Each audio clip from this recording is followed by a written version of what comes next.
महीनों में हज यात्रा का आरंभ होने वाला है। इस यात्रा में जाने के लिए पूरे साल लोग इंतजार करते हैं। इसके चलते हर साल लॉटरी का आयोजन किया जाता है। जिसका नाम लॉटरी में आता है उसे हज यात्रा नसीब होती है। इसकी सारी जानकारी हमें महाराष्ट्र स्टेट हज कमेटी के चेयरमैन हाजी इब्राहिम शेख ने दी। देखते हैं इब्राहिम शेख से खास मुलाकात रिपोर्टर शहीद शेख के साथ। इस समय हम हैं हाजी इब्राहिम शेख भाईजान के यहाँ पे, जो कि महाराष्ट्र स्टेट हज कमेटी के चेयरमैन हैं और 19 मार्च को जो है मुंबई के अंदर हज हाउस में जो कुरानंदाजी, जिसे लॉटरी सिस्टम कहा जाता है, लॉटरी की तरीके से कुरानंदाजी की जाएगी, जिसमें कुछ लोगों को जो जिनका नाम उसमें आएगा उन्हें हज टूर पे जो है भेजा जाएगा। आइए हम बात करते हैं इब्राहिम भाईजान जी से। इब्राहिम भाईजान जी, ये बताइए, ये किस तारीख को किस तरीके से रखा जाएगा, कौन कौन मेहमान आने वाले हैं इसमें?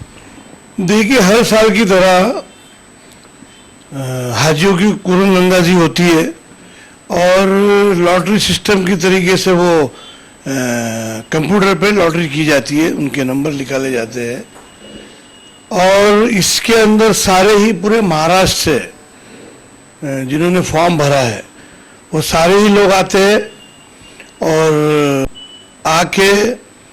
उस प्रोग्राम में शरीक होते हैं। और जो भी हमारे वीआईपी गेस्ट आते हैं, जैसे हज कमेटी और महाराष्ट्र की तरफ से जो हम लोग पूरा कमेटी मिलके ये प्रोग्राम को अरेंज करती है, जैसे मैं चेयरमैन हूँ, हमारे साथ में जो मेंबर है हुस्ना बानो खलीफे है जो एमएलसी है और मौलाना महरुल कादरी साहब है, ऐसे सारे ही मेंबर लोग मिलके ये प्रोग्राम को ऑर्गेनाइज करते हैं और जो चीफ गेस्ट होते हैं उनको बुलाते हैं। हमने इस साल एक नाथ खड़से साहब जो माइनॉरिटी के मिनिस्टर है और हज के भी कैबिनेट मिनिस्टर है, उनको भी बुलाया है और अशोक चौहान साहब जो महाराष्ट्र राज्य के अध्यक्ष है कांग्रेस पार्टी से और एमपी है, वो एक सीएम है, वो उनको भी बुलाया। तो इस तरीके से जो महाराष्ट्र स्टेट कैबिनेट ने जो जो काम किए पिछले साल में वो सारी चीज़ें हम सामने रखते हैं और उसमें जो सेंट्रल हज कमेटी के सीईओ होते हैं अताउर रहमान साहब, जो हज मिशन के इंचार्ज होते हैं ऑल इंडिया के,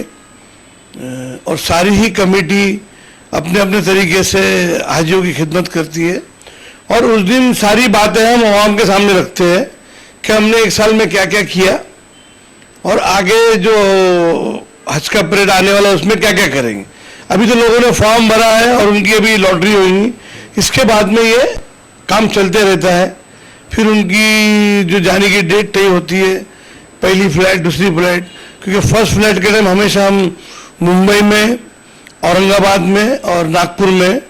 फर्स्ट फ्लाइट के प्रोग्राम में, क्योंकि 3 एम्बार्केशन पॉइंट महाराष्ट्र के, मुंबई, औरंगाबाद और नागपुर, ऐसे तीनों एम्बार्केशन पॉइंट पे हमको जाना पड़ता है और पूरा ऑर्गेनाइज करना पड़ता है और जो जाने वाले हाजी हैं उनको सिस्टमेटिक एयरपोर्ट तक लेके जाके छोड़ना पड़ता है। तो इसलिए इस महीने की 29 तारीख के दिन ये हमने कुरानंदाजी रखी है, जिसे हज कमेटी की लॉटरी कहते हैं। सुबह 10 बजे का टाइमिंग है, सारे ही लोग आएंगे उधर और जो वीआईपी गेस्ट आएंगे, जो सरकार में जो काम करने का काम करते हैं, जो मिनिस्टर है एक नाथ खड़से साहब, जैसे मैंने कहा एमपी हमारे अशोक चौहान साहब है, गए टाइम में आरिफ नसीम खान मिनिस्टर थे, अभी विनोद कामले साहब है, दिलीप कामले साहब है, उनकी जगह पे हम अपनी बात उनके सामने रखेंगे कि और हमको क्या क्या सहूलतें चाहिए हाजियों के लिए। ये थे हाजी इब्राहिम शेख भाईजान, जिन्होंने साफ शब्दों में कहा कि मैं इनके बारे में थोड़ी कुछ जानकारियां आपको देना चाहता हूं कि हाजी इब्राहिम शेख भाईजान जो है वो राजनीति में भी काफी सक्रिय माने जाते हैं और वहीं पे जहां समाज की बात आती है तो समाज सेवा के लिए भी ये कोई भी कदम जो है पीछे नहीं हटाते हैं। हर बार जो है 10 कदम लोगों से आगे ही रहते हैं और उनकी मदद के लिए इनका हाथ हमेशा उनके ऊपर रहता है।